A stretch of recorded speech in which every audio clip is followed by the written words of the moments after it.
17वीं सदी में डच गणराज्य यूरोप का सबसे अमीर देश था। व्यापार खूब फलफूल रहा था, नहरें जहाजों से भरी रहती थीं और ट्यूलिप मैनिया आने ही वाला था। लेकिन ट्यूलिप के पागलपन से पहले एक और अजीब आर्थिक बुलबुला फूटा जो हवा पर टिका हुआ था। 1600 के दशक को डच गोल्डन एज कहा जाता है। एम्स्टर्डम दुनिया का एक बड़ा वित्तीय केंद्र बन गया था। डच ईस्ट इंडिया कंपनी समुद्रों की रानी थी। नवाचार, इनोवेशन हर क्षेत्र में दिख रहा था, यहाँ तक कि वित्तीय दुनिया में भी। एम्स्टर्डम स्टॉक एक्सचेंज दुनिया का पहला एक्सचेंज था। लोग केवल चीजें नहीं बल्कि भविष्य के सौदे, शेयर और विकल्प भी खरीद बेच रहे थे। यह आधुनिक पूंजीवाद की शुरुआत थी। लेकिन जहां नवाचार होता है वहां अटकलें, स्पेक्यूलेशन और फिर धोखाधड़ी भी आती है। विंड हैंडल का मतलब होता है हवा का व्यापार। यह एक अजीब वित्तीय घोटाला था जहां लोग ऐसे शेयर खरीद और बेच रहे थे जो असल में थे ही नहीं। कुछ लोग ऐसी कंपनियों के शेयर बेच रहे थे जो अभी बनी ही नहीं थी और शायद कभी बनती भी नहीं।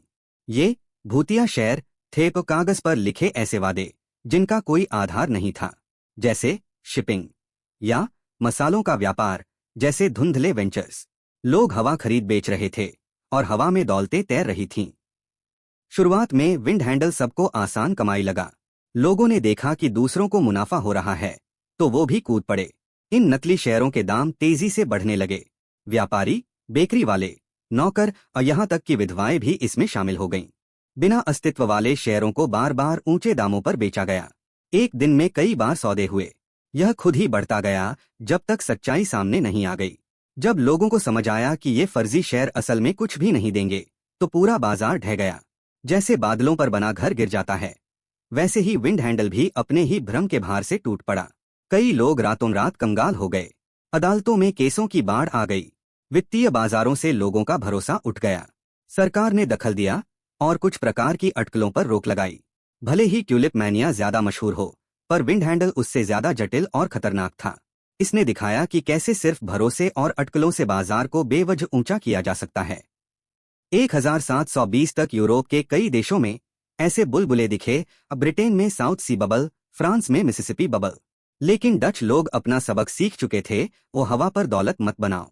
आज के बाजार ज्यादा जटिल हैं, डिजिटल हैं और पूरी दुनिया से जुड़े हुए हैं। लेकिन विंड हैंडल की सीख आज भी वैसी ही है। जब मुनाफा हकीकत से कट जाता है तो इतिहास खुद को दोहरा सकता है।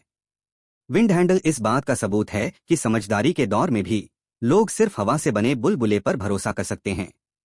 अगर आप और ऐसे रोचक आर्थिक इतिहास जानना चाहते हैं तो हमारे चैनल दी फेलो इन्वेस्टर्स को जरूर सब्सक्राइब करें।